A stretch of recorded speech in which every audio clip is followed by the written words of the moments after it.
Bonjour à tous, mon nom est Gabriella, je suis agente de communication au Centre de recherche en infectiologie porcine et avicole, le CRIPA.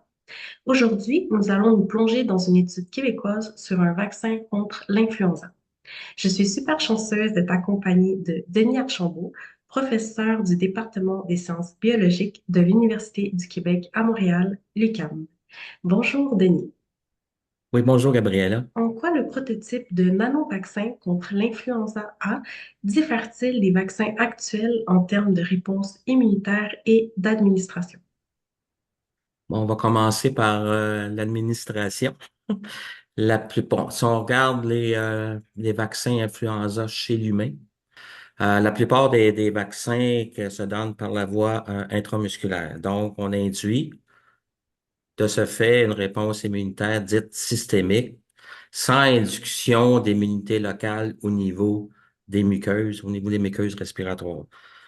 Alors que notre stratégie fait en sorte que on peut immuniser autant par la voie intramusculaire, donc induire une réponse immunitaire systémique, mais aussi par la voie intranasale, qui, elle, va induire une réponse immunitaire et à la fois locale, au niveau du nez et des muqueuses respiratoires, mais aussi systémique.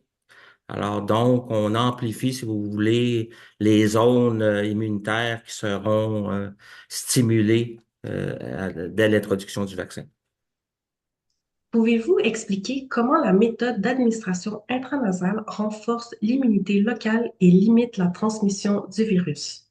L'immunité intranasale, par définition, va induire justement cette immunité-là localement, là où le virus va rentrer. Par exemple, des virus respiratoires comme le virus influenza ou d'autres virus respiratoires, peu importe la nature. Alors, donc, on va induire cette réponse-là qui va servir à neutraliser l'agent ou le micro-organisme qu'on pourrait appeler virus, par exemple, au site de son introduction. Donc, ça va générer, si vous voulez, la mort de ces virus-là dès son entrée, suite à la vaccination, évidemment, et ça va du coup éviter la transmission du virus d'un individu à un autre. Alors, c'est quand même plus avantageux que les vaccins donnés par la voie intramusculaire. Quand on regarde les vaccins donnés par la voie intramusculaire contre l'influenza, dans le meilleur scénario possible, si on tombe sur les bonnes souches qui ont été, comment dire, incorporées à même le vaccin, dans le meilleur des scénarios, on a à peu près 60 à 65 de protection. Et si par surcroît, par exemple, on aurait au moins une administration intranasale, ce pourcentage-là pourrait augmenter. Voyez-vous des applications potentielles de cette nanotechnologie pour d'autres infections respiratoires comme la COVID-19? Bon, on travaille déjà, enfin, on s'en va vers là, pour la COVID-19, là, étant donné que même chez les vaccinés, comme vous savez, les gens qui sont vaccinés peuvent quand même s'infecter et propager par eux-mêmes le virus, même s'ils sont vaccinés. Alors, donc, c'est sûr que c'est comment dire, une infection qu'il faut cibler. Mais je dirais n'importe quelle infection respiratoire, autant chez l'humain que chez les animaux. La beauté de notre système, c'est que c'est un système qui est très versatile. En autant qu'on connaît les antigènes qui induisent une protection face à un micro-organisme quelconque, pour être un virus, une bactérie, peut être n'importe quelle espèce de mammifère, ou encore même les oiseaux, à la limite, les poulets et tout.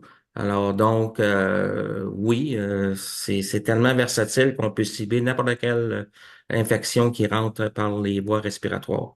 En ce qui nous concerne, c'est le prototype que nous avons développé. Dernière question.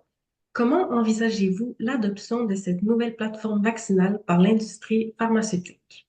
Alors, il y a déjà des pourparlers sont en cours avec plusieurs partenaires potentiels.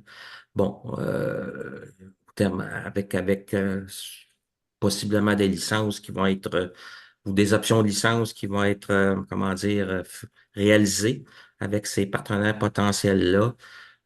Oui, il y a déjà il y a déjà des applications possibles à moyen et à long terme. C'est sûr que quand on cible une espèce donnée, Ben, il faut valider n'importe quelle stratégie vaccinale chez l'espèce en cours.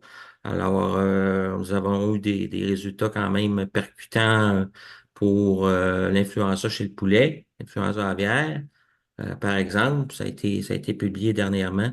Mais si on s'attaque à d'autres espèces, ben, il faut évidemment étudier ça. Et les partenaires potentiels sont garants de ces limites-là. Et s'ils veulent aller plus loin, ben, ce sera à eux à ce moment-là de financer les travaux pour pouvoir conduire à des applications possibles. La beauté du système dont on parle, là, quel est l'objet, c'est que ça se donne sans adjuvant. Alors, encore là, c'est un progrès là, immense là, si on cible les voies mucosales sans adjuvant. Ben, les adjuvants mucosaux, il y en a pas des tonnes, là.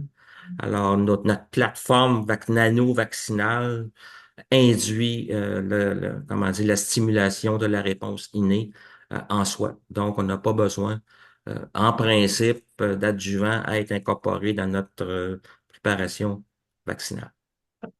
Merci beaucoup, Denis, pour votre temps. C'était vraiment très intéressant. Et à tous ceux qui nous écoutent, on se revoit pour une prochaine vidéo. Merci.